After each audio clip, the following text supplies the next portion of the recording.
morning, guys. Today we are going to be checking water tanks because it's 17 degrees outside and doing a cold start on the buggies because everybody's doing a cold start on their tractors. But before we get started, please like, subscribe, smash that notification bell, comment down below, and share with everyone you know. Alright, let's get into cold starting the buggies.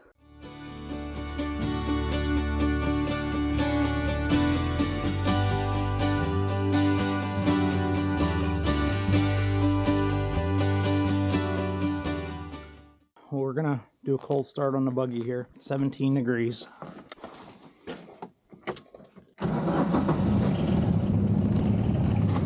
That wasn't impressive. She fired right up. Water buggy will be impressive. Yeah. You didn't even get it started. That's that Yamaha engine in there. That 8. Come on, Scout.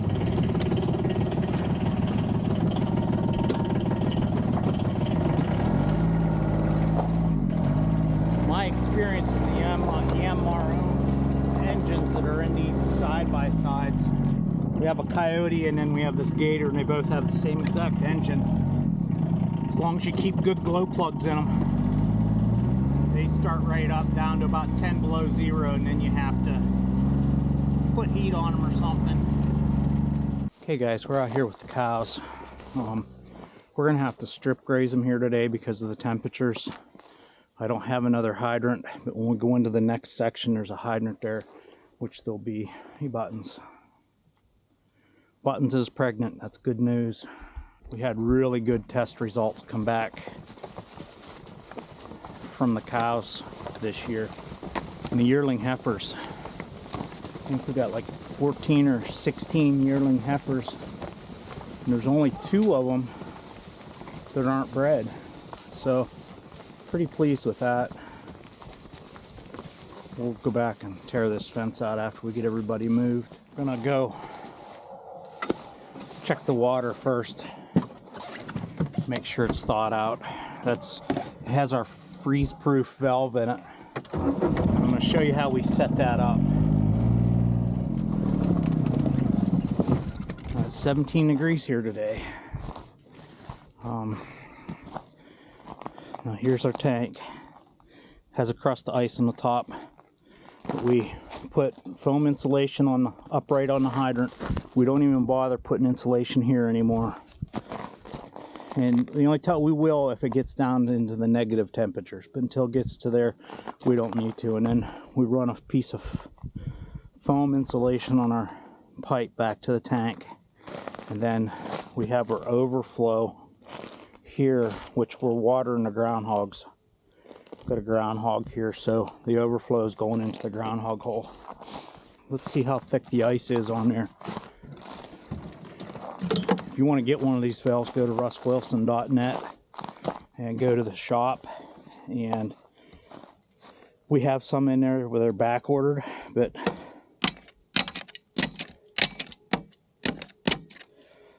let's do it this way then.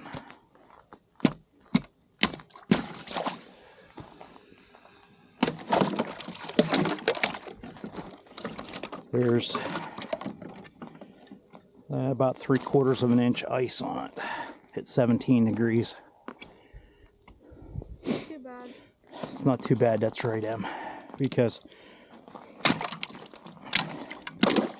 that little needle valve that's in there, we adjust that.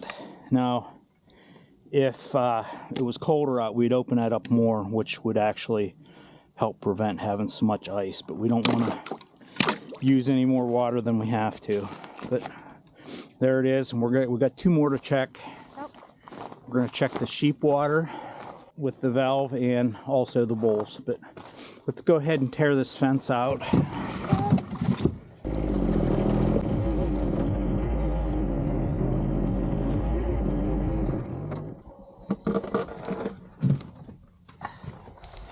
Okay, I need number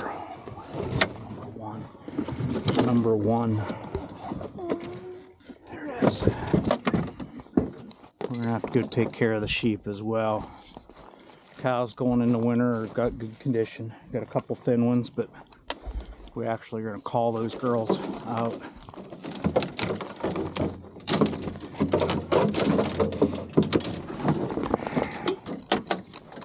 We have one cow, her natural condition is thin.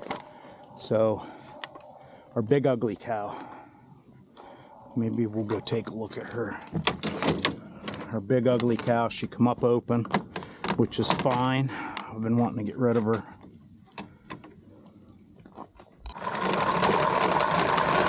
It's cold this morning.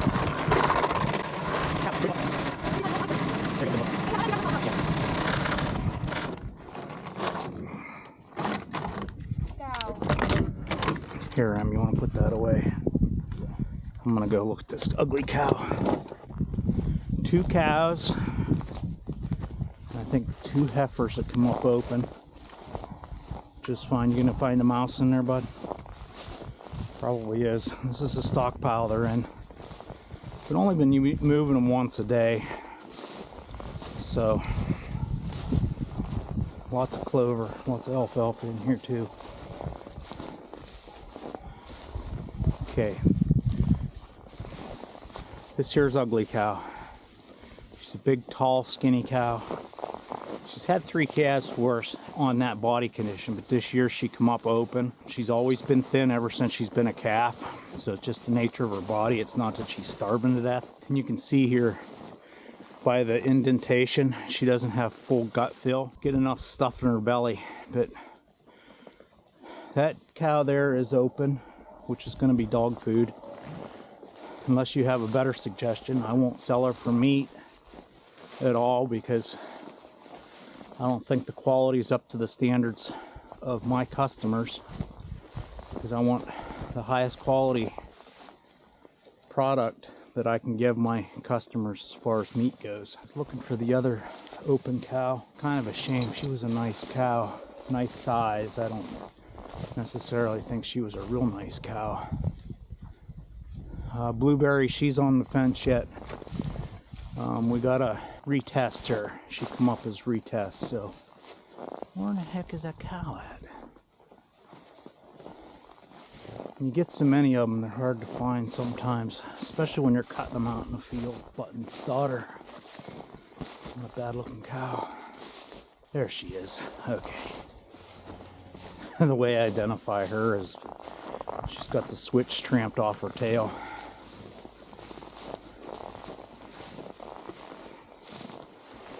This cow here, she only weighs in at about 600 pounds. Come up open this year. And that was kind of one of those things, yeah, good possibility, because she didn't breed as a yearling. And I needed to put the numbers into the herd. So we left her go until she was 3 to calve out. She calved out at 3, and she's had 2 calves worse, I guess. And she's open here on her for going on her 3rd. So we're probably gonna fatten her out and possibly make ground hamburger out of her. I don't know. We'll have to see what the quality is of her. Scout's doing some hunting of his own, and then let's go move the sheep. Yep. Actually, we got to stop and check the bull water on the way. Oh yeah. Yep. We're here at our bull water. The bulls are up here. I'm going to show you how we have this set up. It's 17 degrees. The tank's still open, and right there's our water supply.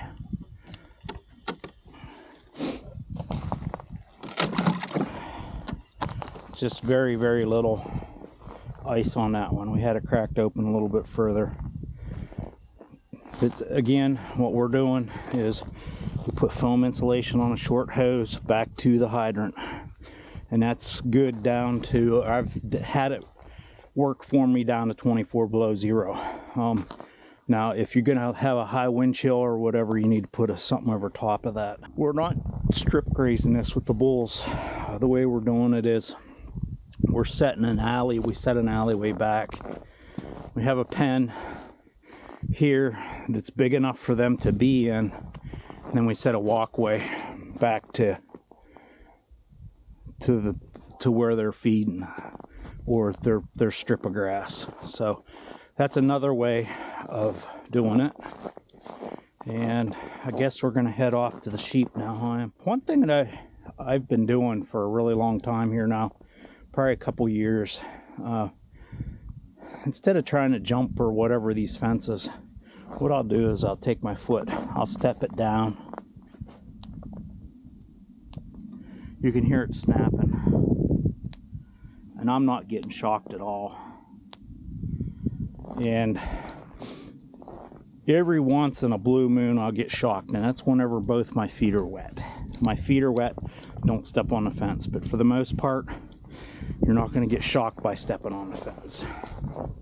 Just a little tip there. Let's go to the sheep pen. Yep. We're tearing out a back fence, and then we're going to strip graze them as well, like we are the cows. One of the things that I really wanted to show you here that's really exciting to me is this. Here's one of our little black walnut seedlings, and the sheep have been in here and they're not eating it. Our sheep do not like our black walnut seedlings. And you know how I struggled this past summer with the cows eating them. The sheep haven't even touched them. And you can see there's some in there as well. Now the donkey, she'll eat them. We might have found a solution to not having to fence these walnuts in. We'll go up and take a look at the tank. Our main purpose for this video is to take a look at the different tanks that we have with the flows and stuff. So we'll go up there in a minute. Okay, we're moving sheep here this morning. We're sheepdogless, so we're gonna do it on foot. We are out hunting, and we only have one dog that we can take hunting with us, and that's Scout. And look at those girls, they're getting pregnant, really pregnant. Now we're strip grazing them. I still think Emmy's ram's pregnant. Now we're strip grazing these girls because our next hydrant's up there 5.5 posts. And when we're working off of hydrants, we need to keep the runs pretty short with the tanks. Let's go over here and take a look at this setup that we have. Now, this one here is a little shallower. And with it being a little shallower, that means this tube's up closer to the surface, which gives it more agitation. And then we have just a short hose, and it's flowing kind of down that way. It's out of the way. You want your hose so it flows away from the tank, so you don't end up with big ice buildup. But again, 17 degrees, and we're not froze up. You can see the ice crystals here. And again, here's how we insulate our tank, or our hydrants. Just a piece of foam up the hydrant itself. You can see there the hydrant. And then again, I don't insulate that, never have. Well, I used to, but I don't anymore. And then we just use this. I like this insulation here. It comes, it's shaped like that. I guess that, what is that, an inch thick, I guess, maybe. I really like it. I picked it up at a yard sale about 10 years ago. I bought 2 full boxes of it. I paid $8 for them. And there were 6 more boxes there. And I'm still kicking myself for not picking up more because of how useful it has become for us. Just a short hose. You can put a 20-foot hose on there pretty easily and not have any problems. You just have to open your needle valve up a little more. If you noticed on the bull tank down there, I didn't have it overflowing out an overflow because the tank was tilted, and it was tilted away from where the bulls was going to be. So in that instance, that's what I'll do, is I'll just, if I can get it tipped away, that's what I'll do. But that's the third way we're doing it, and that's our sheep tank. We're going to go tear the sheep fence out Emmy's got to get to school. Okay, guys. Well, there was our sheep tank.